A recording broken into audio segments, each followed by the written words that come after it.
사건 사고가 끊이지 않는 대한민국 안전사회 건설 프로젝트 국민안전기획부 8번째 방송을 시작합니다.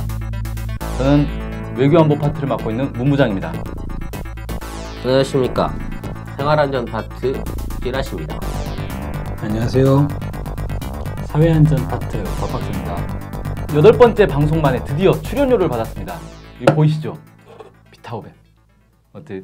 뿌듯하시나요? 표정들이 근데 별로 비타500을 보고도 아까 살짝 따봤는데 진짜 병이 들었더라고. 이거 3천만 원이에요, 그러면 이게? 아니 근데 병 소리가 나지 않습니까? 그냥 아니 비타500. 저게 꽉 채우면 8천만 원까지 들어간다는데 이렇게 성의들이 없나? 여러분 비타500 후원 받고 있습니다. 많이 보내주십시오. 바닥에 5천 원짜리라도 한 장 깔아주시는 성의를 부탁드리겠습니다. 네, 그리고 오늘 시작하기 전에 광고 하나 드려야 되겠습니다. 이 책 잘 보시죠. 찌라시의 중국 이야기. 바로 여기 계신 여기 계신 우리 찌라시님이 직접 쓴 책입니다. 중국에 몇 년간 살다 오셨죠?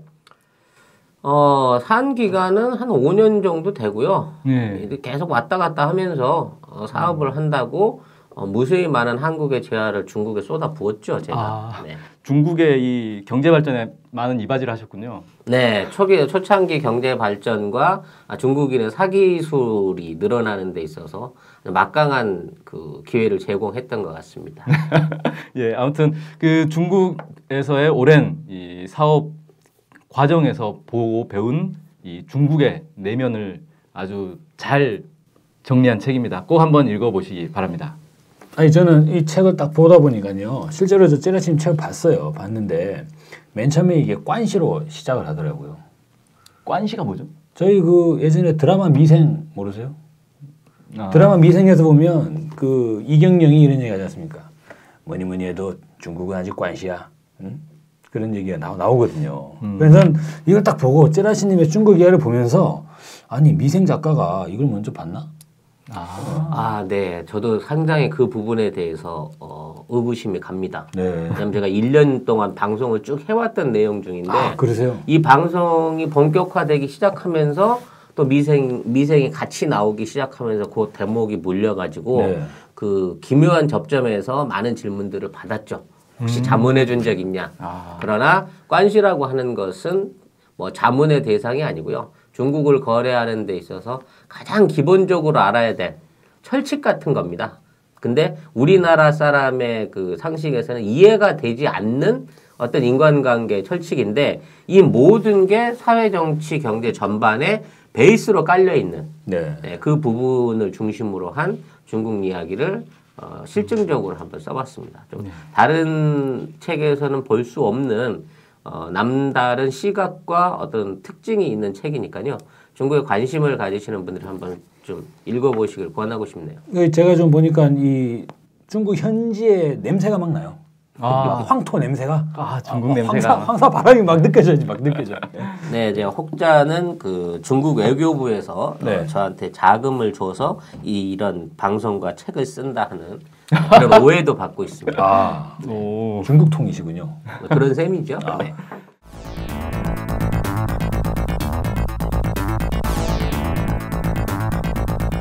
오늘은 지난주에 이어서 세월호 진실을 밝히기 위한 방송을 계속 할 건데요. 그 전에 지난 한 주간 있었던 일에 대해서 한번 좀 짚어보도록 하죠. 우리 곽 박사님 준비하셨죠? 네, 이번 주 시사 브리핑 먼저 말씀드리겠는데 너무 당황스러운 기사를 제가 봐가지고 이걸 소개를 드리지 않을 수 없어서 가져왔습니다.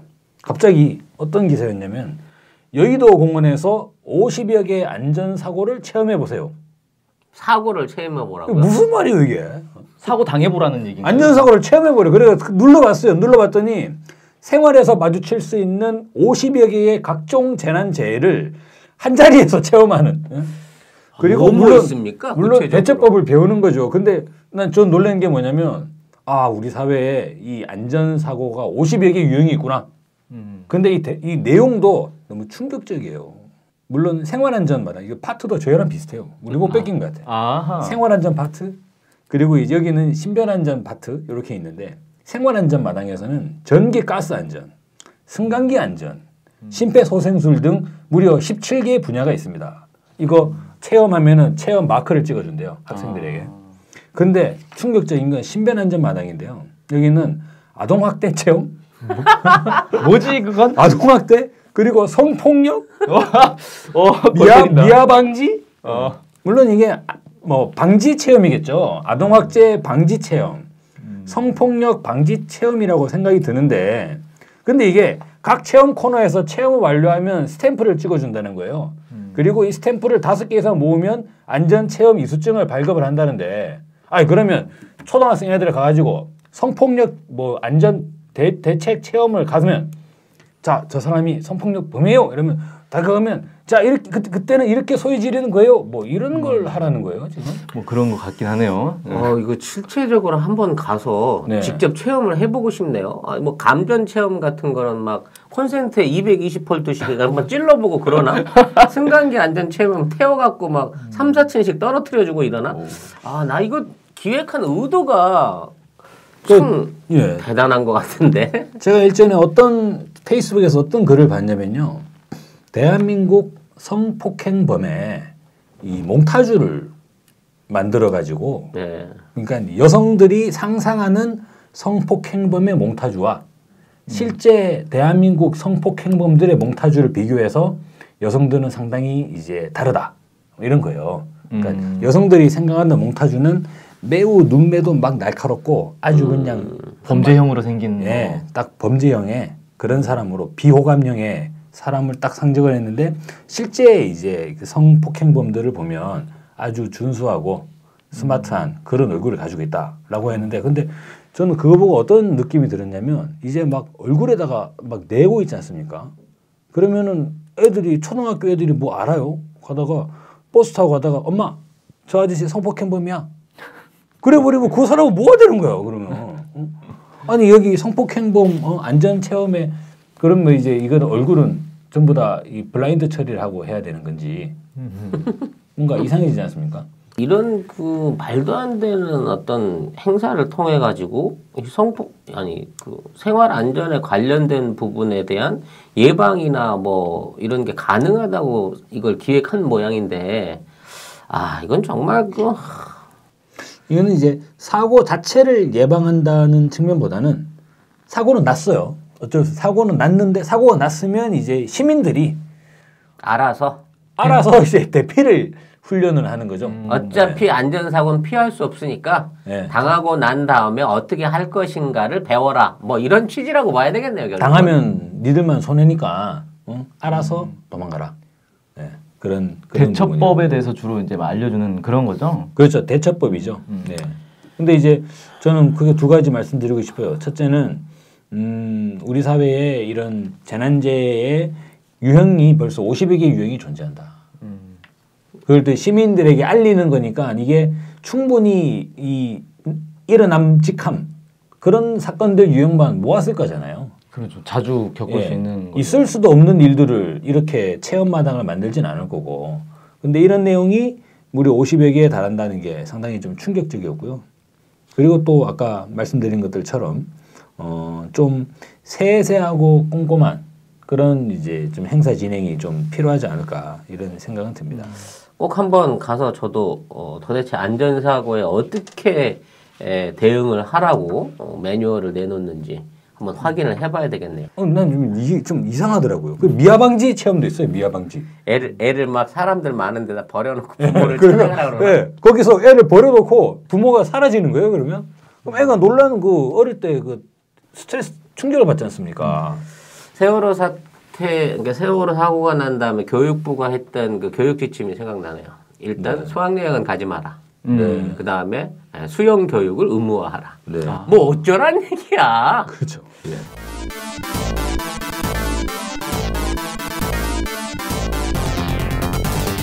이제 본론으로 들어가죠.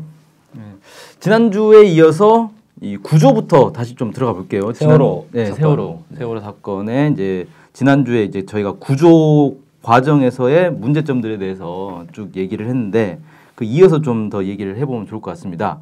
일단 세월호 구조에서 가장 논란이 됐던 것 중에 하나가 이 언딘이라는 업체죠. 언딘이라는 업체가 바지선을 끌고 와서 이제 이 구조 작업과 뭐 인양 작업 뭐 이런 것들을 이제 한다 뭐 이래가지고 근데 왜 하필이면 언딘이었는가 여기에 대해서 논란이 좀 많이 있었어요. 이 제일 큰 문제가 뭐냐면은 언딘 이 구조 업체가 오기 전에 이미 다른 업체 이 바지선이 왔었다는 거죠. 언딘의 리베로호가 이제 바지선이 왔었는데 그것보다 30시간 먼저 사고 해역에 도착한 배가 있었습니다. 현대 보령호라고. 그렇습니다. 성전이죠. 네, 성능도 훨씬 더 우수한 배였어요 이게. 근데 이걸 그 해경 쪽에서는 유가족들에게 그때 이제 그 가족들이 다 모여 있었던 거 아닙니까 현장에. 현대 보령호가 도착했던 사실 자체를 숨겨버렸어요. 그리고 계속 리베로가 매우 우수한 바지선이다. 이걸 기다려야 된다. 이걸 계속 설득을 했다는 거예요. 그러면서 이제 언딘 쪽에는 계속 연락을 해서 빨리 와라.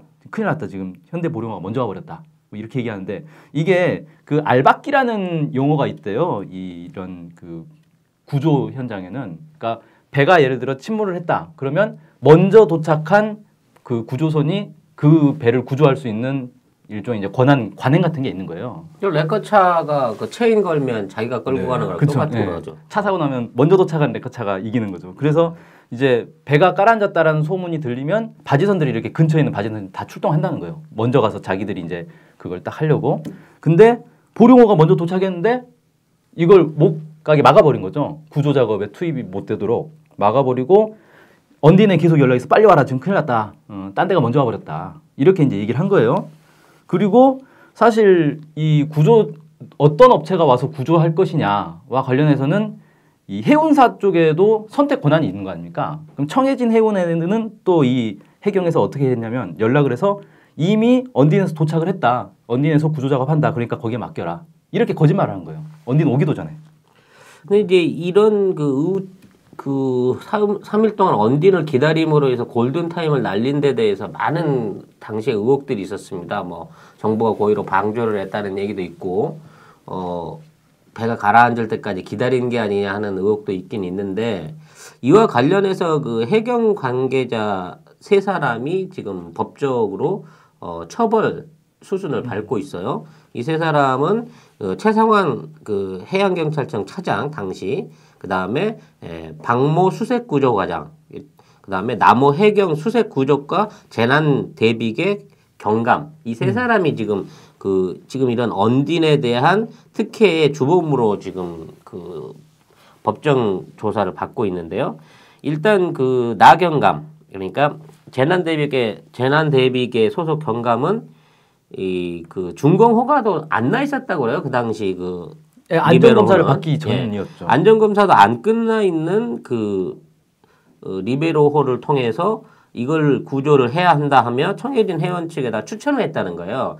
그래서 그 청해진 해원 측에서는 리베로호가 그냥 근처에 있는가 보다. 그래서 해경의 추천을 받아들여서 이 구두 계약을 먼저 하도록 했고 그로 인해서 이게 이제 3일 동안이 기다리게 되는 그 투입 결정이 이루어지게 된 것이죠. 그래서 이런 언딘의 그 리베라오의 출격까지 30시간이 걸린다는 사실을 의도적으로 숨겼다는 데서 일단 가장 큰 어떤 그 문제가 발생하기 시작한 거고요. 최상환 해양경찰청 차장 같은 경우에는 그 언딘의 김 대표하고 한국해양구조협회라는 그 단체를 창설을 하고 우리나라 연안에서 나는 모든 해난 사고들을 언딘과 거의 밀어주다시피 하는 밀약 관계에 있었다는 거죠. 그 전부터 계속. 네. 그래서 뭐 심지어는 그 해경 무전으로 어디서 사고가 났다 그러면 어디 사고가 났다 빨리 가라 하고 문자 메시지를 찍어줄 정도로 이렇게 뭐 그 어떤 유착 관계가 심했다고 합니다. 그리고 실제적으로 이제 그 이런 관계에 있어서 구조 자체가 언딘에게 몰아져 가는 과정 중에서 언딘 자체는 이제 단순한 수색이나 인명 구조가 아닌 군안, 그러니까 침몰한 배를 건지고 그 안에 있는 뭐 실종자나 사망자들을 인양하는 업무로 자기들은 현장에 도착했다고 유지를 한 것이고요.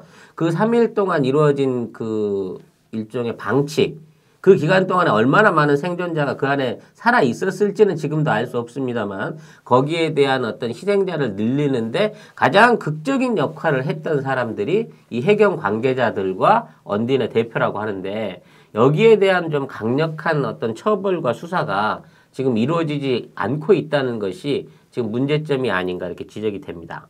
네. 언딘의 대표는 사법 처리를 받고 있나요? 아니요, 전혀 받고 있지 않습니다. 왜냐하면 이 사람은 자기는 해경의 지시에 의해서 계약에 의해서 정당하게 군안을 하러 온 것이지 구조를 하러 오지 않았다 이렇게 얘기를 하고 있거든요. 그래서 이제 문제는 임명을 구해야 되는 상황에 왜 언딘을 불렀냐? 그렇죠. 언딘을 부른 해경을 지금 이제 해경 간부가 그 처벌받고 있는 거죠. 사법 처리 과정이 있는 것이고. 그 과정 중에 이제 자원봉사자를 비롯한 UDT 인력이라든지 잠수사들이 전부 다 밀렸지 않습니까? 뭐 500여 명이 현장에 있었습니다만 거의 투입이 되지를 못했고 언디는 이 사람들을 뒤로 일당 50만 원씩의 고용을 해가지고 나중에 자기 직원인 것처럼 투입을 시켰고 그렇게 해서 이 사람들의 인건비를 뭐 일당 100만 원씩 계산을 해가지고 국가에 청구를 했죠. 그 외에 뭐 과장급들은 일당 500만 원. 그리고 일당 500만 원이요? 예, 대표자급 되는 사람은 그 연봉, 자기 대표는 자기 인건비를 1억 7천을 청구했어요. 그 이 군안 과정 중에. 그래서 언디는 현장에 있는 잠수사들을 민간 잠수사들을 고용해서 약 80억 가량의 인건비를 수령했고 그 가운데 3, 40억 이상을 착복을 했던 게 착복이 아니라 정당한 기업 이윤이라고 해야 되겠죠. 이윤을 생성을 했고요. 바지선 같은 경우에 사용료로 15억 6천만 원을 청구해서 받아갔습니다. 이 바지선이 20억이 채 못 되는 가격이기 때문에 중공검사도 안 한 배를 데려다가 배값의 70% 이상을 뽑아 먹어버린 거죠. 이 한 건으로. 대단한. 근데도 처벌 대상에 들어있지 않다는 게 이게 그러면 이제 더 논란이 일 수밖에 없겠네요. 아주 구린내가 풀풀 나는데 세월호 자체가 언딘을 위한 사고나 마찬가지인 모양새가 돼버리는 거 아닙니까 지금? 아니 사실 이 언딘 때문에 이게 상당히 이상해요. 우리 박근혜 대통령 언딘 때문에 또 얼마나 많이 까였습니까? 이나마 이 구조 실책, 이 대한민국 사회가 과연 제정상이냐, 제정신이냐라고 할 때 그 비난의 한가운데 바로 이 언딘 업체가 있었잖아요. 박근혜 체제에서 이런 정도 되면 이 기업 이거 살아날 수 없어요. 근데 언딘의 그 소유 지분 그러니까 언딘의 실소유주가 누구냐를 놓고도 그렇죠. 굉장히 많은 의혹이 있었습니다. 이렇게 되니까 이제 실소유주가 이제 대체 이 누구야 이거? 이런 상황이 되는 거죠. 뭐 대한 언론들에서 많이 보도를 했습니다만은 언론 그 언딘 자체가 대기업 투자자들이 뒤에 숨어 있다. 즉 삼성의 그 계열사가 아니라 가족 회사가 그래야 되나? 보관그룹이 뒤에 있다 하는 그 지적도 있었고요. 삼성중공업도 일부 그쪽에 출자를 했다는 말도 있었습니다만은 구체적으로 확인되지 않았고요.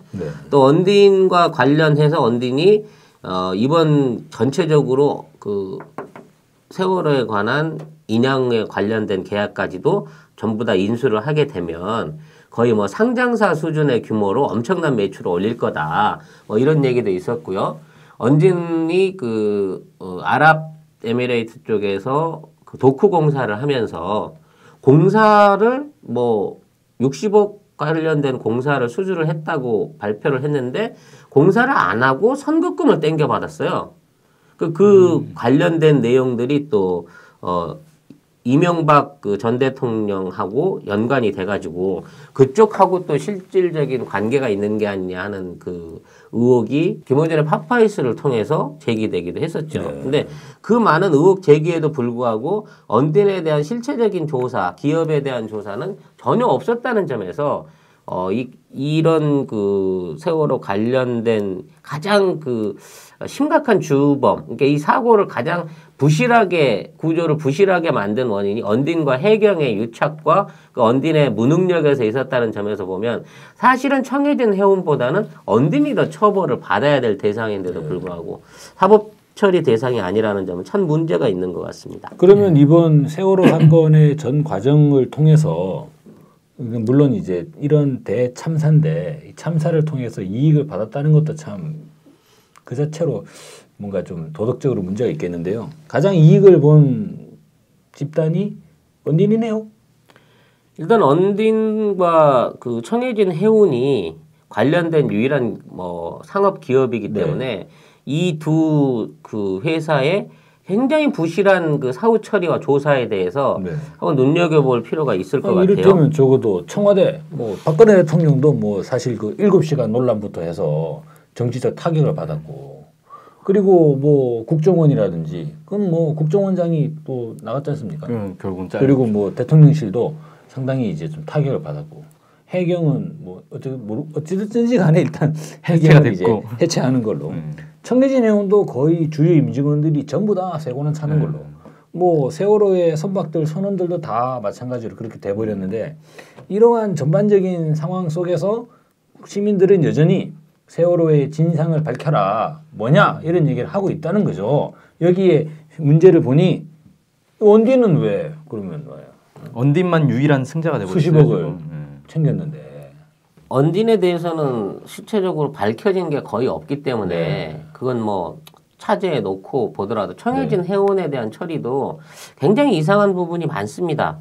대표적인 게 청해진 해운이 이제 사고가 나고 나자 인천 제주 간 그 운항권을 갖다가 반납을 했고 그로 인해서 이제 회사가 파산 처리를 선언을 하면서 그 동결 자산들을 이제 전부 경매를 했어요. 뭐 이제 데모클라시호 이게 배 1호, 5호 같은 경우에는 이제 여수 거문도에서 지금 운항 중인데 이것도 자꾸 사고가 나고 있더라고요. 가지고 있는 배를 다 팔아버린 거군요. 그리고 또 이제 쌍둥이 배인 오한만화도 경매를 했어요. 그렇죠. 그래서 이제 그 장부가가 105억 원짜리 배예요. 뭐 세월호하고 거의 비슷한 세월호는 한 130, 40억 정도 장부가였는데 이게 이제 경매로 해서 팔렸는데 28억 원에 팔렸다는 얘기입니다. 거의 이거는 이제 폐품값으로. 그러니까 이게 원래 그 전문가들이 주장하는 이 배의 원가예요. 이런 그 20년이 넘은 노후 선박들은 선박이 아니라 고철로 처리가 되기 때문에 약 톤당 3,000원 그 정도 가격으로 계산이 된다고 합니다. 그럼 거의 저희들 뭐 나온 지 출고된 지 20년 된 자동차 한 20만 원 하는 것처럼. 그렇죠. 약 20억 전후가 아마 기계값, 배값이었던 거고. 고철값이네. 그걸 가져다 이제 수리를 해서 무리하게 배를 만들어서 돌릴 수 있게 된 것 자체가 사실상 커다란 특혜인 거죠. 그러니까 이 청해진 해운의 그 법인 자산이 1280억 정도 이게 동결이 됐어요, 법적으로. 근데 실제 경매를 해서 나가는 과정 중에 부동산이나 뭐 이런 것들을 처리해 보니까 실질적인 자산은 거의 없는 겁니다. 특히나 유병헌 개인 소유의 자산이라고 하는 거는 뭐 300억 원 정도로 지금 파악이 되거든요. 그럼 이제 나머지 재산 부분에 있는 부분이 어떤 재산이었느냐 장부상으로 이것도 사실은 좀 헷갈리는 부분이에요. 특히 이제 이상한 건 뭐냐면 이 배의 이제 상표권 사용료, 그러니까 세월호라는 이름을 특허 등록을 해놓고 한번 출항할 때마다 1,000만 원씩 유병헌 일가들이 받아서 챙겼다고 합니다. 그 배 그 상표권으로. 신기하네. 기타 등등을 통해서 1년간 약 그 없는 직원들, 그러니까 자기 친인척들을 직원으로 이사로 채용을 해서 임금을 가져간 것까지 한 74억 원가량을 횡령을 했다고 해요. 근데 정작 이 배가 운행을 해서 벌어들인 실제 소득. 그러니까 그 소득이라는 부분은 여기 74억 원보다는 훨씬 큰 액수일 거란 말이죠. 몇백억대의 그 소득이 있었을 건데 이 소득이 얼마나 발생을 했고 어디로 흘러갔는지 이거에 대한 부분의 장부가 조사가 안 되고 있는 거예요. 그러니까 이 금액은 유병헌 일가가 가져간 게 74억이라고 하는 것만 법정에서 밝히고 있고 실제로 그 배가 벌어들인 수익과 이런 것들이 은행 관리를 통해서 어디로 송금이 됐거나 누구한테 분배가 됐는지가 아직까지도 조사가 안 되고 있다는데 이게 큰 문제라고 보여지는 거죠. 실소유주를 찾는데 매우 필요한 작업인 것 같은데요, 이게. 네, 그래서 이 법인 같은 경우에는 파산 선언을 하고 회사를 정리한다고 1개월 만에 발표를 했어요. 급작스럽게. 그랬는데도 불구하고 현재까지 인천지법에 확인한 결과 법인이 그대로 유지 중이라고 합니다. 그러니까 그것도 언론 플레이를 한 거예요. 거짓말을 한 거예요. 우리는 파산해서 자료가 없다. 네. 자산 뭐 기본적인 걸 다 자산 처리를 한다 그러고 파산 절차를 밟는 것처럼 하면서 내부적인 회계 자료들을 전부 다 없애버린 셈이 된 거죠.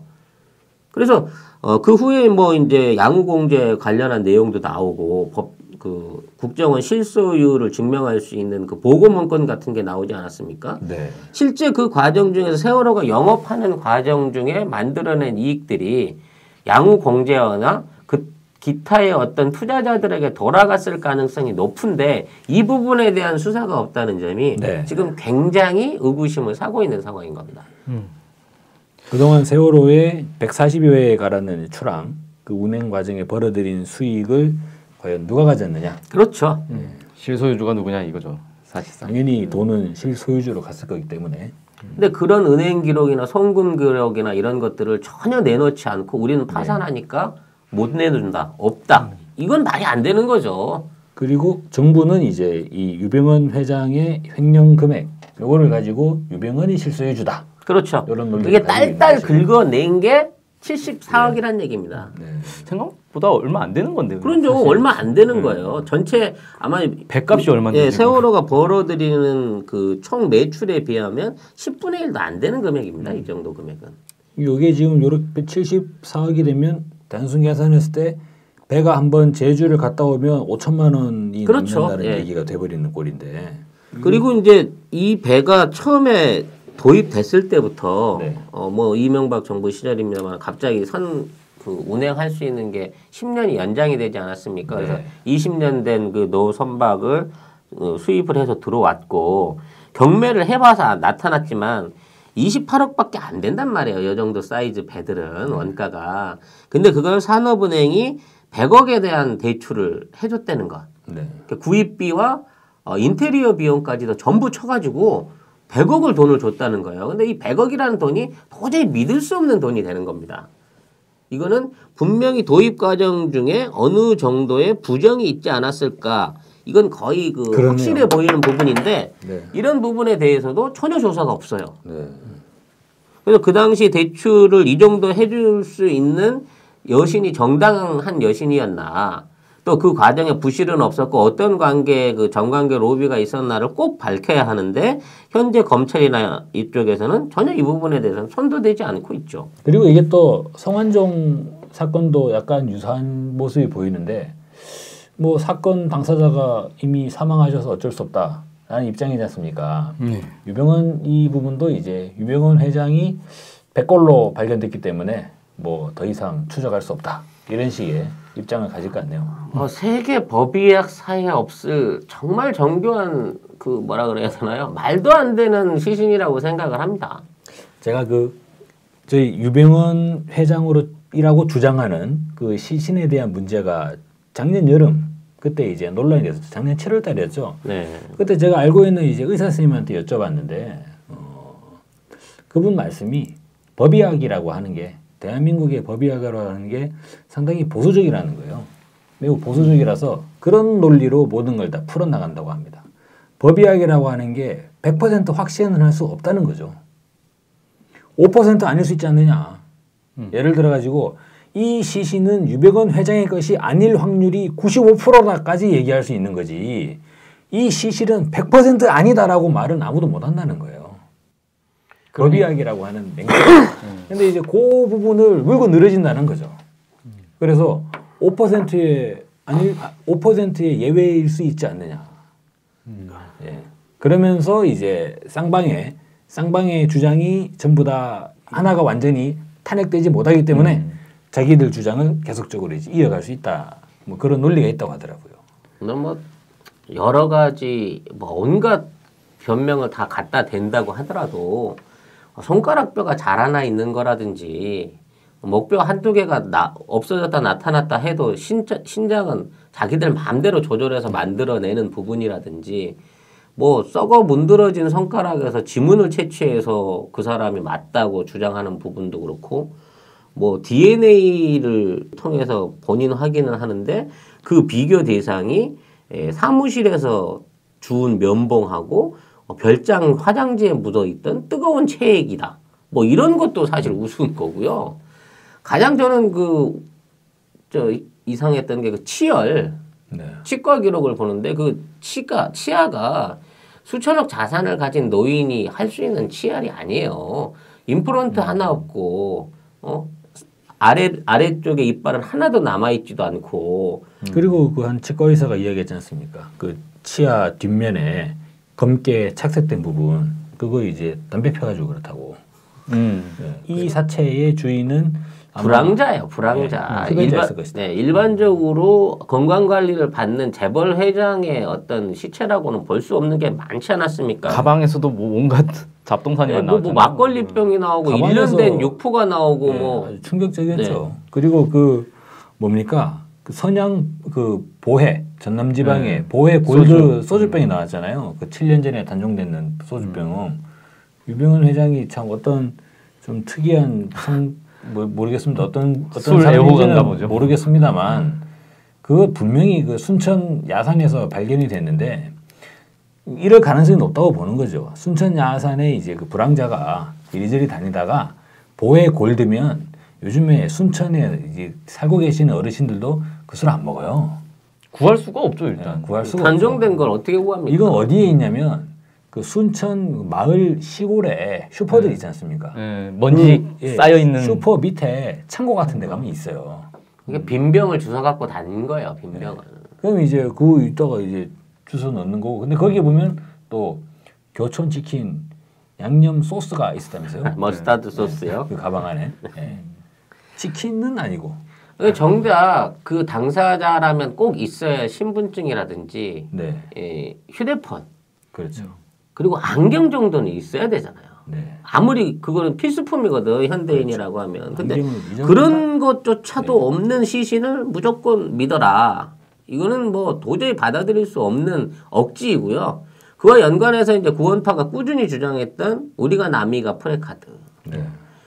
그 우리가 남이가의 실체가 요즘 성완종하고 다시 또 연결이 되고 있지 않습니까? 일본에 가셨더라고요. 네. 일본으로 재빨리.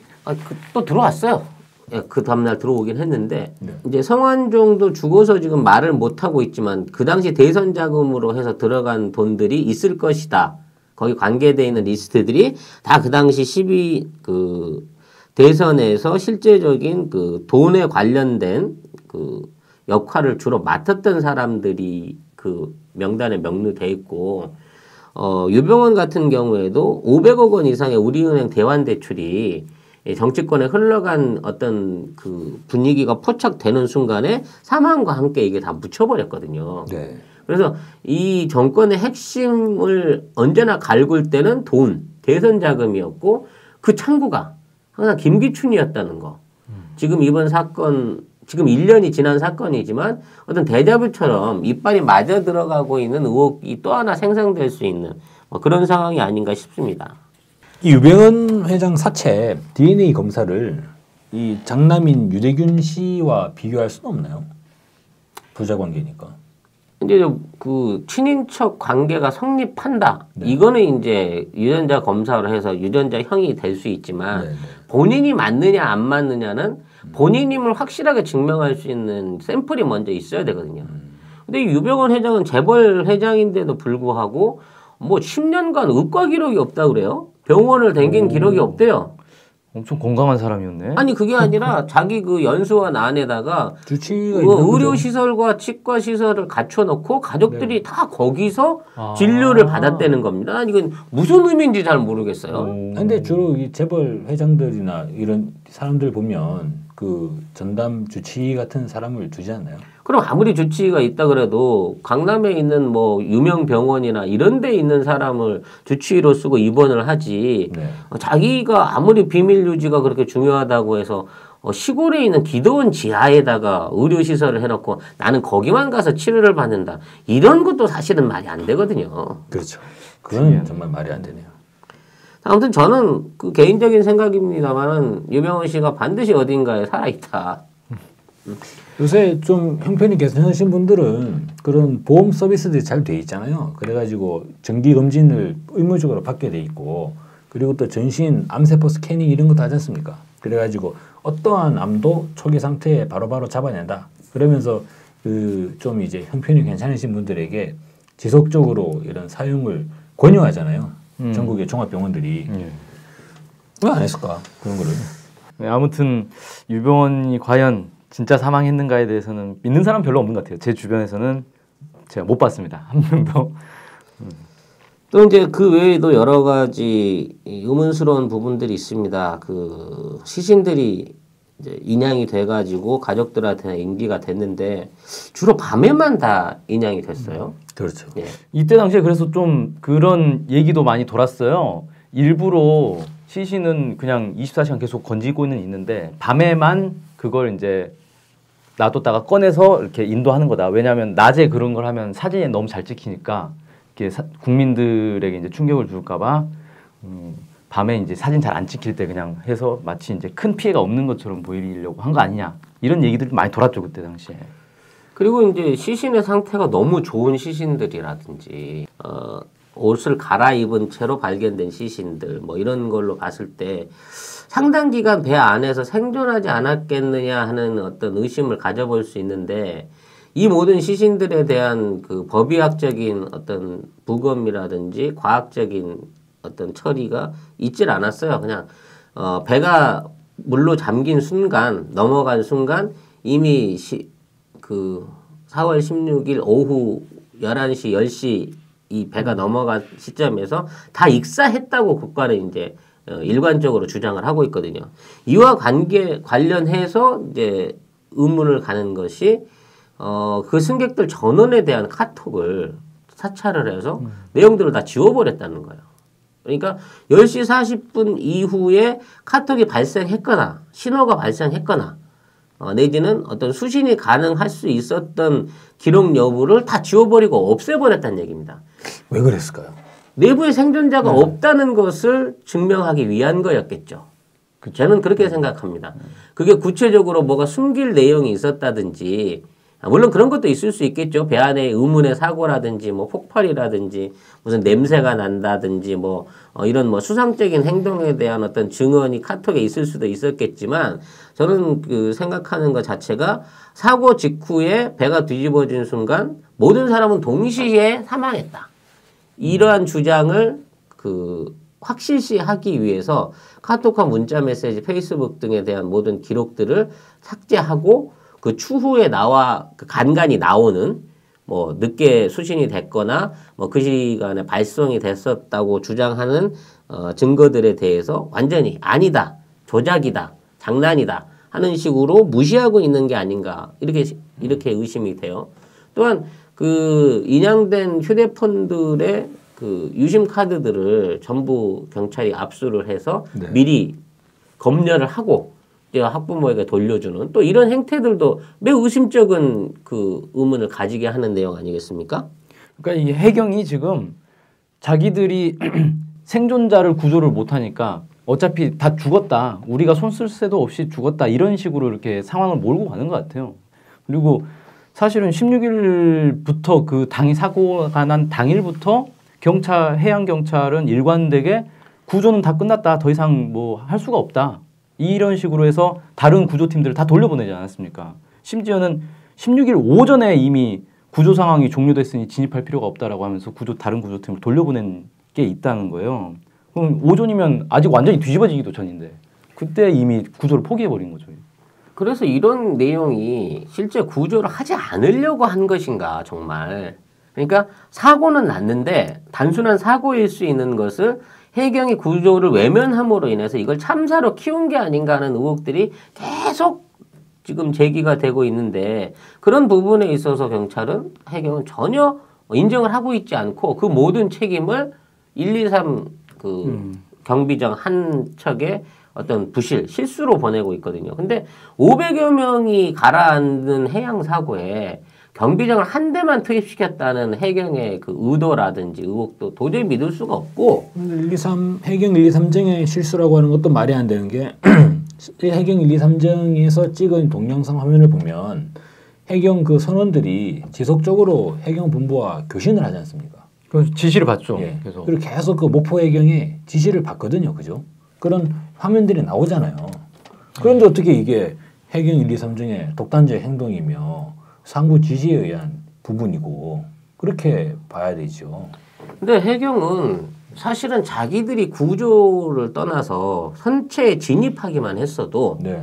그 안에서 문을 따고 사람들한테 대피 명령만 내릴 수 있었다고 하더라도 거의 대부분의 인력을 구할 수 있었습니다. 그렇죠. 5분 정도의 시간만 가져도 충분히 선실에서 갑판으로 빠져나와서 바다에 뛰어들므로 인해서 그 당시 뭐 한겨울도 아니고 타이타닉호도 아닌데 주변에 있는 어선들의 도움을 통해서 얼마든지 구조가 가능한 상황이었는데 선체 진입 자체를 시도도 안 했단 말이에요.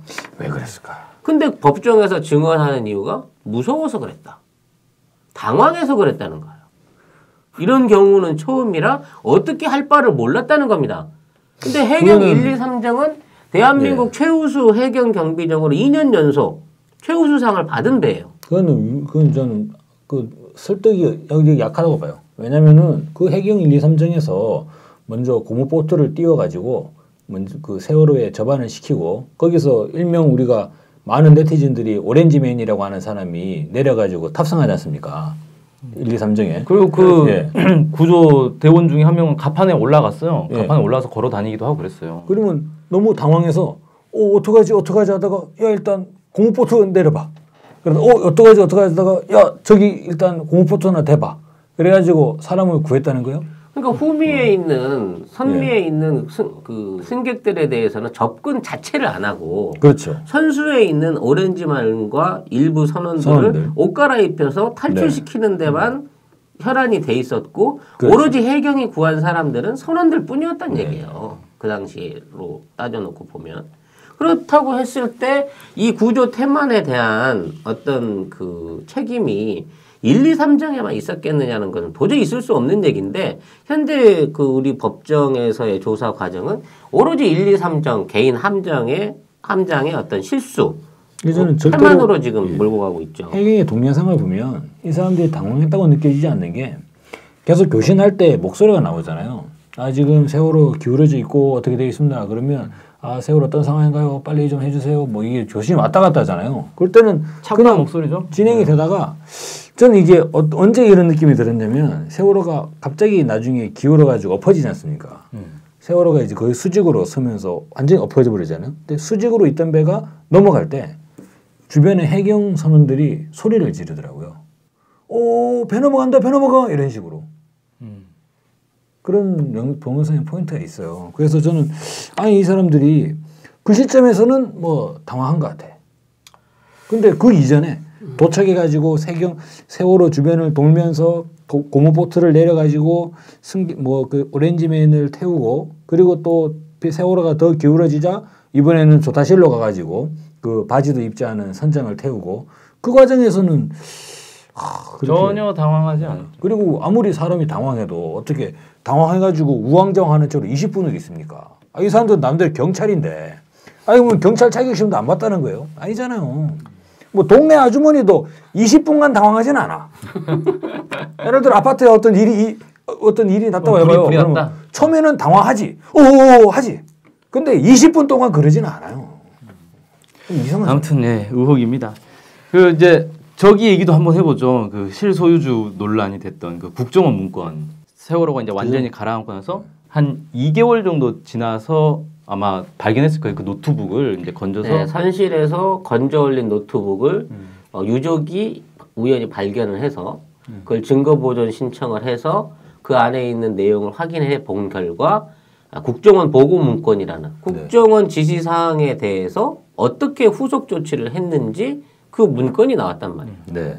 그게 이제 작성된 시점은 2013년 2월 26일 날 작성이 돼서 27일 그러니까 그 다음 날 수정이 됐다 그래요. 최종 수정이. 그러니까 세월호가 첫 출항한 게 3월 15일이었으니까 출항 전에 이제 마지막 점검을 하는 단계였던 것 같아요. 그렇죠. 야, 그럼 출항 전에 국정원이 모종의 지시 사항을 했고 근데 그거를 이제 누군가가 정리를 한 거죠. 정리한 걸로. 근데 국정원에서 이제 그 얘기 해명하는 건 뭐냐면은 이게 이제 배가 워낙 크니까 이 테러 방지 차원에서 국정원이 원래 관여하게 돼 있다. 그래서 자기들은 그 중에서 몇 가지 지시만 사항만 한 거지 거기에 있는 100여 가지 지시 사항이 나오는데 그걸 다 우리가 한 건 아니다. 이렇게 또 이제 해명을 하고 있어요. 근데 이거 뭐 쓴 사람이 있어야 뭘 확인할 수가 있는데. 그건 해명이 아니라 변명에 가까운 것 같아요. 작성자인 그 담당 선원이 사고로 죽었다고 청해진 회원 측은 주장하고 있는데 죽었다는 그 사람은 2013년 당시에 근무하지 않았어요. 그러니까 누가 썼는지도 지금 밝혀지지 않은 상태에서 선원이 죽어서 밝힐 수 없다. 당사자가 죽었다는 거 이건 또 성완종 리스트에 맨날 유명한 사건에 이번에 국정원 보고문건에서도 또 당사자가 죽어서 알 수 없다. 근데 그 당사자는 그 당시에 근무를 안 했다니까. 입사 전이라니까. 이 문서에 작성식. 그러니까 몰아가는 거잖아요. 그렇죠. 몰아가는 거예요. 죽은 사람 한 명으로 그냥 있는데. 그러니까 이 사람 죽었다는데 왜 이 사람이 작성했다고 그러는 게 그러게 이 사람이 안 죽었는데 어떻게 이렇게 됐을까? 나도 모르겠네. 야, 이게 이제 법정에서 맥힌다는 게 나는 환장하겠다는 거야. 네. 그럼 다른 사람을 찾아내야지 이게 법정인 거지.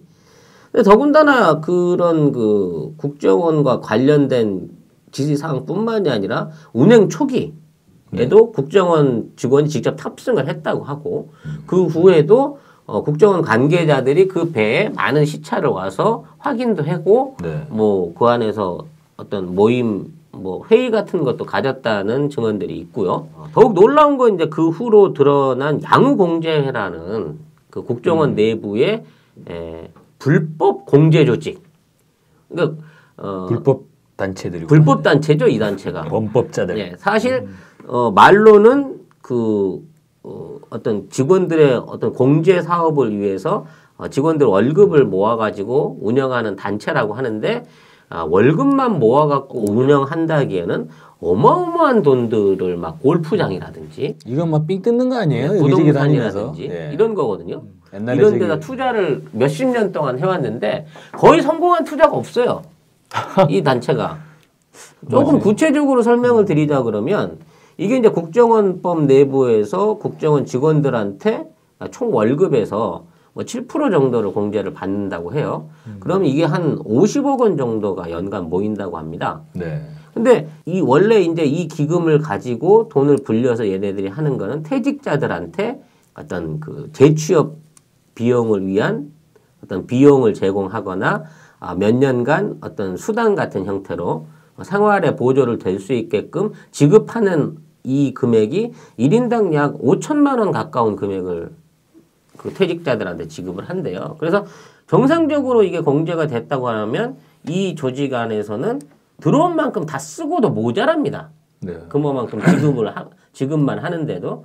근데 이 조직은 어디서 돈이 생겨났는지 몰라도 골프장을 사들이고 해외에 골프장을 투자를 하고 배나 비행기를 사서 렌탈 사업을 하고 기타 여러 가지 수익 사업에 막 그 수천억 원대의 자금을 운용을 해요.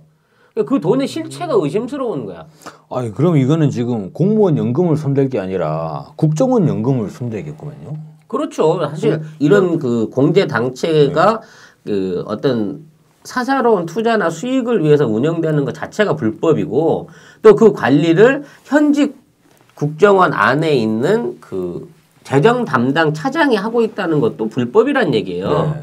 이건 이제 민간인을 고용하거나 퇴직자가 운영을 해야 되는데 양우공제 같은 경우는 실제 국정원 차장이 그 이사장을 겸하고 있는 상황이란 얘기죠. 그러니까 네. 이거는 국정원에 밀접해 있는 국정이 직접 운영하는 불법 단체인 거예요. 근데 이런 부분에 대한 내용이 언론을 타고 밖에 드러났는데도 불구하고 전혀 수사가 없다는 겁니다. 말 그대로 정보기관의 요원이 돈벌이를 하고 있는. 그렇죠. 이 단체는 실제적으로 1, 2년 전에도 비행기를 사서 렌탈하는 사업을 했다가 뭐 태국에 그 소요 사태가 생겨서 쫄딱 망하기도 했고 실제로 배를 한일간을 운행하는 여객 화물선을 사가지고 렌탈 사업을 해서 돈을 벌어들이려고 했을 만큼 세월호 사업하고 밀접한 관련이 있는 사업들을 이미 했던 전례가 있어요. 그런데도 불구하고 양우공제에 대한 아무런 수사가 없다는 거. 그 부분에 대한 내용이 언론에 전혀 늘어나지 않고 있다는 부분이 가장 큰 문제라고 볼 수 있죠. 그래서 이재명 성남시장 같은 경우에도 양우공제회는 국정원의 불법단체고 이건 세월호는 국정원 실소유주다라는 발언을 통해 가지고 현재 이제 고발 상태에서 법정에서 증언을 하고 있는데 재판이 진행이 안 되는 거야. 이 양반이 나가가지고 증언을 하고 증거를 대고 뭐 서로 이게 돼야지 뭐 좀 얘기가 나올 텐데 진행이 안 된 상태에서 여론은 이걸 딱 묻어놓고 있는 거죠. 야, 이것도 또 천안함 재판하고 또 유사하네요. 뭐 묻어버린 결론이 나지 않는 재판. 이번에 그 박근혜 씨 7시간과 관련한 산케이 신문 네. 보도도 결국은 처음 한번 그 법정에서 집행을 네. 한번 있었죠. 재판이 있었는데 했죠. 그 후에 슬그머니 출국 금지를 풀어가지고 그 사람은 일본으로 돌아갔고 지국장은 이번에 기사에 나왔어요. 일본으로 돌아갔죠. 일본으로 돌아갔고 그 사람이 돌아오지 않는 이상 더 이상 법정에서 진행돼. 재판 진행은 끝. 뭐 이런 식으로 또 마무리를 지어간다는 얘기죠. 그리고 이제 새로운 지국장이 왔는데 기자증을 안 주고 있다 그러대요. 정부에서. 그러니까 그것은 이상한 방법으로 야지를 넣는 거예요. 우리나라 정부도. 아무튼 좀 수상한데 이게 국정원이 이 배를 가지고 무슨 재정 사업을 했던 거 아니냐 이런 의혹을 충분히 가질 수 있는 거 아닙니까 지금?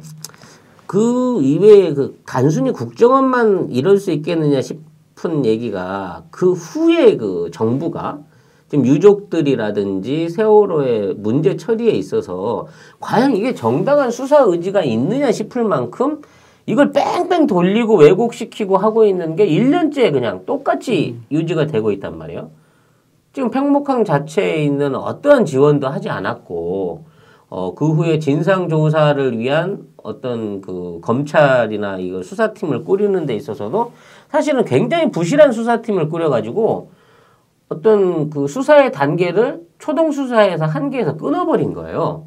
그래서 해경 같은 경우에도 뭐 출동했던 그 경비함에 관련된 선원들 이외에는 아무도 지금 기소 대상에 안 돼 있잖아요. 명령권자라든지 관리권자라든지 이런 사람들에 대한 거는 전혀 뭐 언급을 하고 있지도 않고 이미 언디는 뭐 아예 뺐으니까 그렇다 치더라도 청해진 해운과 관련된 사람들도 법적 조치가 거의 다 끝났어요.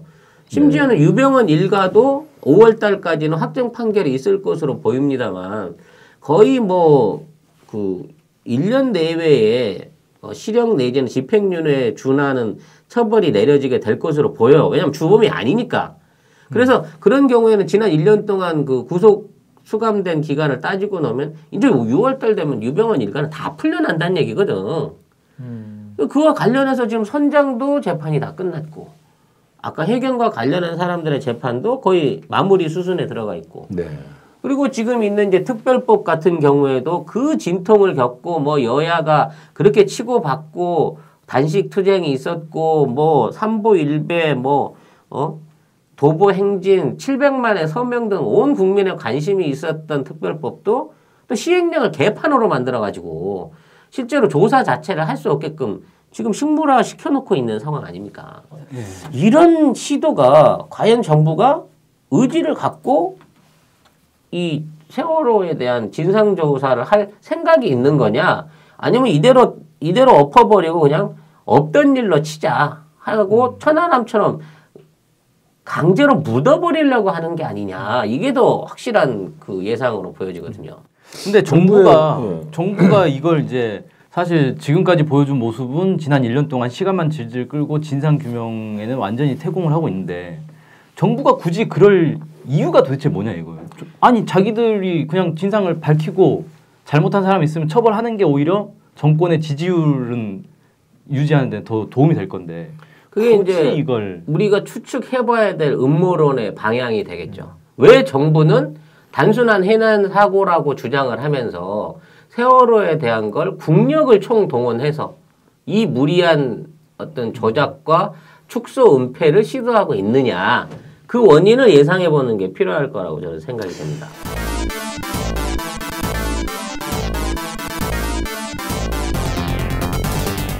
예, 이 도대체 이해할 수 없는 이 행동들, 구조 과정도 그렇고 지난 1년 동안 정부가 보였던 모습도 그렇고 도저히 이해할 수 없는 내용들이 너무 많이 있단 말입니다. 그래서 지난주에 이제 저희가 예고해 드린 것처럼 오늘은 이 세월호 참사 과연 본질이 뭔가, 왜 침몰했고 누가 이 일들에 관계가 돼 있는지를 여러 가지 시나리오들이 있어요. 사실 인터넷에서 돌아다니는 시나리오도 많이 있고 여기 우리가 한번 명탐정 코난이 돼가지고 한번 추리를 해보자는 겁니다. 곽 박사님 먼저 해보실래요? 네, 저는 그 이번 세월호 사건에 대해서 먼저 한 가지 이 사건의 성격에 대해서 좀 말씀을 드리고 싶은 경향이 있는데 많은 이제 우리 네티즌 분들이 세월호 사건을 규명을 할 때 모든 의혹이 다 해명이 돼야지만이 이것이 시나리오다라고 생각하시는 경향이 있어요. 근데 저는 그건 아니라고 봅니다. 왜냐하면 한국 사회가 많은 분들이 이제 참담한 표현을 금하지 못하실 정도로 우리 사회가 썩었기 때문에 이게 제대로 되는 시나리오는 좀 없다고 생각해요. 그래서 이 사건은 필연적 요소와 우연적 요소가 지금 짬뽕으로 섞여 있는 것이다. 아, 그러니까 시나리오가 원래 준비된 시나리오가 있었는데 그대로 안 될 수도 있다. 그렇죠. 어떤 시나리오가 있는데 이 모든 게 시나리오가 100% 미션 컴플리트된 그런 현상이라고 보지 않아요. 그러니까 그렇게 정리를 일단은 말씀을 드리겠고 그랬을 때 이 세월호 사건을 어떻게 봐야 되느냐라고 하면 저는 실질적으로 진도 앞바다에서 그 세월호가 침몰했지 않습니까? 침몰하는 과정에 박한결 3등 항해사의 증언을 상당히 좀 우리는 비중 있게 봐야 된다고 생각합니다. 또 솟아오르는 배. 네, 맞은편에 배가 올라왔다고 하는 그 진술.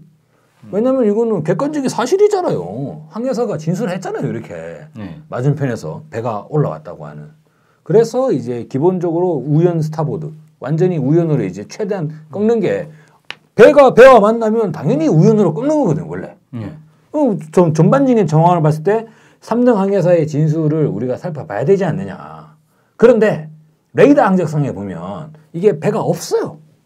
레이더 JTBC에서 방송을 했고 그렇죠. 레이더 항적성에 배는 보면, 없었죠. 네, 배는. 배가 없었죠. 그러면 이제 레이더 상이 없었다는 거죠. 스텔스 배네. 물론 이제 그렇게도 보는 부분도 있겠습니다만, 저는 이것이 물 속에서 어른어른 하는 상황일 수도 있다는 거예요. 그래서 저는 박한결 3등 항해사의 이 진술 조사가 반드시 필요하다. 그렇게 되면 이 사건이 물론 이제 군은 입장을 바뀌었습니다. 세월호 사건 인근에 잠수함은 없었다. 그죠? 군사훈련 없었다? 잠수함도 없다. 이렇게 이제 입장을 바뀌었습니다만, 그 실제로 박한결 그 항해사의 진술을 저는 조사를 해야 되지 않느냐 생각합니다. 일단 그러면 잠수함이 나타났고 그 잠수함을 피하려다가 침몰한 것이다. 이런 괴물체가 나타났고, 괴물체가 나타났고 그걸 피하려다가 이렇게 그랬을 침몰했다? 가능성이 있다. 저는 그렇게 그 이제 괴물체가 무엇이냐를 찾는 그리고 게 이제 그것을 덮어버리고 은폐하다 보니 지금 이제 문제가 마구마구 이제 좀 불거지는 게 아닐까? 뭐 이런 생각입니다. 그러니까 그 괴물체는 공개되면 안 되는 거기 때문에 그걸 은폐하려고. 그건 모르겠어요. 그건 왜 그러는지는. 그건 더 수사를 해야 되는데 뭐 자연스럽게 이어서 이제 제가 해볼게요. 저는 이게 의도된 사고였다. 사고가 아니죠. 의도된 거니까. 의도된 사건이. 제가 말씀드린 거는 이제 의도치 않은 이제 사건인데 문 부장님께서는 이제 이게 처음부터 기획된 사건이었다라고 이제 생각을 합니다. 시나리오예요. 처음부터 이 배를 침몰시키고 대신 구조를 다 해서 이 구조하는 모습을 보여주려고 했던 게 애초에 계획된 시나리오 아니겠는가 이렇게 생각을 하고요. 그 구조의 주체가 이제 누가 구조할 것이냐 이게 중요한 문제였다고 봅니다. 그래서 해경들이 자기들이 구조를 안 하고 다른 구조도 다 막았던 그런 이제 움직임이 있었다. 저는 이제 이렇게 생각되는데 이때 당시의 분위기와 이 한국을 둘러싸고 있는 여러 정황들을 봤을 때 제가 생각하는 왜 침몰시켰나 그 의도는 한미일 간의 어떤 군사 협력의 명분을 쌓기 위한 것이 아니었던가 저는 이런 좀 추리를 해보거든요. 그래서 이때 당시에 이제 한일 관계가 별로 안 좋았단 말이에요. 근데 미국에서 계속 한일 관계를 빨리 풀어라 이 요구를 하고 있었고요. 근데 한일 관계가 안 좋은 이제 이유는 물론 이제 일본의 구구화 때문에 안 좋은 건데 이걸 어떻게 적당히 무마해서 국민들의 반일 감정을 무마시키고 한일 관계를 풀고 한미일 간의 어떤 군사적 협력을 할 수 있도록 그런 분위기를 만들기 위해서 여론을 돌리려고 한 거죠. 그래서 일본과 미국이 와서 세월호에 침몰된 아이들을 구조를 하는 그런 시나리오를 짜지 않았겠는가라고 이제 좀 추정을 해보는 겁니다. 그래서 이걸 의도적으로 침몰시킨 다음에 구조를 하려고 했는데 이게 생각보다 배가 너무 빨리 엎어져 버린 거예요. 그러니까 처음에 원래 이렇게 큰 배는 기울어지더라도 천천히 매우 오랜 시간에 걸쳐서 가라앉는데 이 배가 세월호가 원래 시나리오와는 다르게 너무 빨리 뒤집어지는 바람에 너무 빨리 가라앉았고 그래서 구조를 미처 할 수가 없었다. 그래서 미국의 그 모넘 리처드 같은 경우는 오다가 안 될 것 같으니까 다시 되돌아가 버린 거고 일본도 원래 일본의 이제 자위대 함정이 오려고 하지 않았겠는가. 일본의 이 발표에 따르면은 대기를 다 하고 있었다 그래요. 많은 배들이 바로 출동할 수 있게 대기를 하고 있었다 그러는데 결국 일본에서는 출동하기도 전에 너무 빨리 뒤집어지는 바람에 출동을 못했고 그러다 보니까 이걸 의도적으로 세월호를 침몰시킨 그 증거들이 나올 거기 때문에 이걸 진상을 계속 밝히지 않으려고 하고 있는 것 아닌가. 저는 이런 시나리오를 한번 고민을 해봤습니다. 자 마지막으로 우리 찌라시님. 네, 저도 문 부장님 의견에 그 상당한 부분 그 동질성을 갖고 있습니다. 제가 그 지적하는 부분은 뭐냐면 전원구조 오보예요. 첫 번째 팩트는. 그 다음에 두 번째는 박근혜의 사라진 7시간입니다. 그리고 세 번째는 구조를 하지 않고 방치한 내용이란 말이죠. 이 세 가지가 방금 문 부장님이 지적하신 부분하고 맞아떨어지는 부분이 있습니다. 그 얘기는 뭐냐면 사실 당시 뭐 국정원 문제라든지 또 뭐 간첩 관련에 대한 내용, 부정투표에 관련해서 국민적 여론이 굉장히 안 좋을 때 국정원이 뭔가 환기가 필요한 어떤 그 대북과 관련했던 어떤 민생과 관련했던 쇼를 기획을 했던 것만큼은 맞다고 저도 생각합니다. 따라서 세월호는 의도된 침몰이었다는 부분이 상당 부분 저는 가능하다고 봅니다.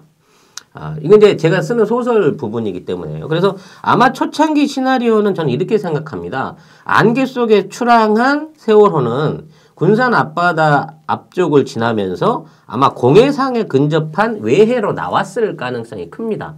그 당시에 어떤 그 북한의 어뢰 주장도 있을 수 있고요. 아주 긴급한 사고를 통해서든 어떠한 방식으로든 그 안에서 해난 사고가 일부 발생했을 가능성이 높습니다. 근데 그 당시에는 너무 안개가 꼈기 때문에 이 작전을 현장에서 진행할 수가 없었어요. 그래서 부랴부랴 시간을 조정하게 된 단위가 지금 진도 앞바다에 내려온 9시 30분경에 어떤 이런 사고를 일으키기로 계획이 세워졌다고 저는 추론을 합니다. 그래서 고의 침몰을 위한 여러 가지의 정황들이 보입니다. 내부 폭발이라든지 뭐 외부에서 어떤 조력이 있지 않고서는 그 잔잔한 상황의 배가 스스로 복원력을 잃고 바다에서 침몰한다고 하는 건 있을 수 없는 일이거든요. 물리적으로. 그래서 어떠한 조작지를 통해서든 9시 30분에 이 배는 침몰을 하게 됩니다. 그리고 그와 관련된 언론 보도가 완전 구조, 전원 구조라고 나간 것은 이미 여기 투입될 수 있는 배와 비행기, 선원, 헬기 이 모든 숫자들이 그 초기 속보에 다 나옵니다. 그러니까 9시 반, 10시 반에 나온 초기 오보 내용에 보면 단순하게 구조를 하고 있습니다 하는 내용이 아니라 배가 몇 대, 비행기가 몇 대, 연인원이 몇 명, 헬기가 몇 대 이런 내용들이 구체적인 적시가 돼서 구조 작업이 들어간다고 하는 내용이 모든 언론사에 한꺼번에 다 떠요. 이 과정 중에 아까 제가 설명드리고 싶은 게 바로 그겁니다. 한미일이 근처에서 우연히 군사작전을 하고 있던 중 세월호에 진입하여 이 학생들을 구해낸다 하는 시나리오가 원래 만들어져 있었을 것으로 예상이 되고 이 시나리오를 지휘하는 현장을 지휘하는 책임자가 박근혜였을 가능성이 높다는 얘기입니다. 시나리오 상에서는. 근데 시나리오 상에서 이제 박근혜가 현장에 진두해가지고 기울어진 배 안에서 막 사람들을 지휘하고 하는 것들을 막 할 수 있는 모든 준비를 갖춰놨는데 이는 생각했던 것보다 일본이나 미국에 있는 그 보넘 리차드의 근접 또는 일본에 있는 구조 선박이라든가 이런 것들의 접근이 쉽사리 이루어지지 않은 거예요. 왜냐하면 구조를 기다리고 있었던 거죠. 해경이 어떤 그 민간 어선을 통제하면서 다른 사람들이 구조를 못하게끔 막은 거는 저 배가 그냥 엎어져 버려라는 개념이 아니라 기본적으로 그런 구해주러 온 다른 세력이 필요했던 했었고 예정이 돼 있었다는 얘기입니다. 이 오보에 나온 내용대로. 근데 그게 안 돼 버린 거죠. 그 구조자들이 도착하기 훨씬 이전에 배는 엎어져 버린 겁니다. 완전히. 심각한 상황으로. 그러다 보니까 이제는 상황이 역전이 돼 버린 거죠. 고의적인 침몰을 위해서 뭔가를 조작했던 증거는 배에 남아 있는데 지금 있는 상황에서 이게 사망자가 생길 수 있는 어떤 그런 상황이 전원 구조를 못하게 되는 상황이 되니까 지금 있는 시나리오를 완전히 수정해야 됐고 현장에 근접해 있던 박근혜는 다시 청와대로 다시 귀환을 해야 되는 입장이고 나머지 구조를 하러 온다고 하는 사람들은 이 구조를 정상적으로 할 수 있는 게 안 돼 버렸으니까 구조하러 오지 마. 너희들은 가. 우리가 구조할 거야 하고 해경한테 이런 너희들이 이 사고를 수습하고 떠넘겨 버린 게 된다는 얘기죠. 근데 이 과정 중에 해경은 그 안에 있는 사람들에 대한 그 생명에 대한 어떤 구명을 할 수 있는 아무런 장비나 기술이나 능력이 없었어요.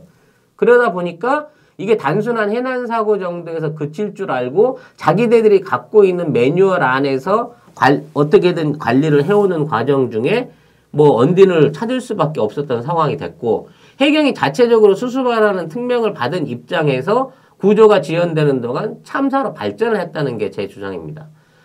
특히 그 당시 오보에 있어서 한 가지 우리가 그 주의 깊게 봐야 될 것은 방송사들은 9시 반에서 10시까지 오보를 내고 그 부분이 오보인 걸 수정을 했어요. 근데 그날 저녁에 발간된 신문들, 석간신문들, 석간신문들 같은 경우도 전원구조 오보를 신문을 내고 그 다음날 17일 날 정정보도문을 냅니다. 이건 뭔 얘기냐면 단순하게 방송 공중파에만 이 어떤 오보 내용에 대한 팩트가 간 게 아니라 신문사에까지 이게 나갔단 말이에요. 그래서 신문사들 같은 경우에도 사고에 대한 구체적인 내력을 모르는 상황에서 왜냐면 석간신문이 7시에 나오려면 10시에 윤정기를 돌려야 되거든요.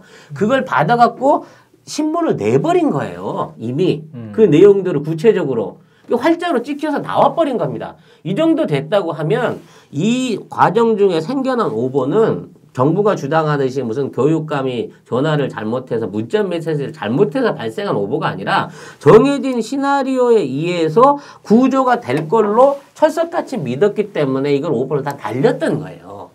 근데 결국은 박근혜를 위한 어떤 구조쇼를 연출하려고 하는 과정 중에 삼국이 손발이 안 맞아버린 거야. 구조 인력이 정상적인 시간에 도착해갖고 구조를 했으면 보놈 리처도가 와서 갈고리만 하나 빨리 걸었어도 충분히 세월의 침몰은 막을 수 있었고 인원 구조는 당연히 쉽게 이루어졌겠죠. 그랬기 때문에 해경은 그 진정한 구조를 하기 위해서 자기들은 애초에 배 한 척밖에 안 보낸 거예요. 헬기 2척하고. 그리고 그런 과정 중에서 현장에서 대기하라. 지금 지켜보고 있습니다. 현장 상황 어떻습니까? 지켜보고 있습니다. 동영상으로 찍어 보내줄 수 없습니까? 청와대하고 현지에 있는 해경이나 소방 관계자들이 그런 통화가 있었던 건 뭐냐면 그 상황을 영상으로 기록해야 될 필요성이 있었고 그 구조를 위한 시나리오와 배역들이 다 맡겨져 있었던 얘기예요. 근데 그 과정 중에 배가 너무 생각보다 일찍 침몰한 거야. 왜? 이거를 한 방에 확 넘어뜨리기 위한 사전 계산을 잘못한 거죠. 어떤 과정에서든지 군산에서 저질렀던 잠수함을 동원했던 뭘 했든지 간에 이 배가 기울어진 상태까지 만든 건 성공했어요. 그럼 원래 그 배는 11시간 이상 떠 있어야 됩니다. 원래. 그렇죠. 그 배가 정상적인 상태였다고 하면. 근데 그 배를 물 위에서 침몰시키기 위해서 너무 치명적인 타격을 주다 보니까 이 배가 너무 순식간에 확 가라앉아 버렸고 그 과정 중에서 구조를 더 이상 진행할 수 없는 상황이 되니까 이런 인적 피해가 났을 때는 그동안의 시나리오는 무효. 박근혜나 한미일이나 어떤 국정원이 연관돼서 이 일을 저질렀다는 증거를 없애기 위해서 다른 기관은 다 빠져라. 해경만 니들이 참여해서 구조해봐라. 되는 데까지 했다고 저는 추론을 하는 거죠. 저 찌라시님 말씀 듣다 보니까 이게 성완종 사태하고 너무 겹쳐. 어떤 부분이 겹치는 거죠? 박근혜 대통령을 살리기 위해서 쇼를 하나 만들었다는 거예요. 부패 척결 쇼를. 그래서 부패 척결 쇼를 만들어 가지고 누구를 조질까? 성완종. 이완구가 제일 만만한 게 성완종. 성완종 있네. 성완종. 바로 친한 사람인데. 이 새끼 네가 죽어. 근데 이제 성완종 사건은 이제 자기가 구명을 했는데 친박이나 정권에서 이것도 하나 시나리오죠. 뭐 예기치 못하게 자살을 해버렸네. 그리고 폭로까지. 네, 그리고 폭로까지. 그러니까 이게 처음에는 이거는 이제 박근혜 대통령의 지지율이나 이것을 회복하기 위한 하나의 기획을 추진했을 가능성이 많죠. 그렇죠. 근데 이게 엉뚱하게 완전히 하나의 폭탄이 터져버려가지고 이제는 이제 본인이 수습하기 힘든 이런 현상도 말씀하신 시나리오와 너무나 유사해 보이거든요.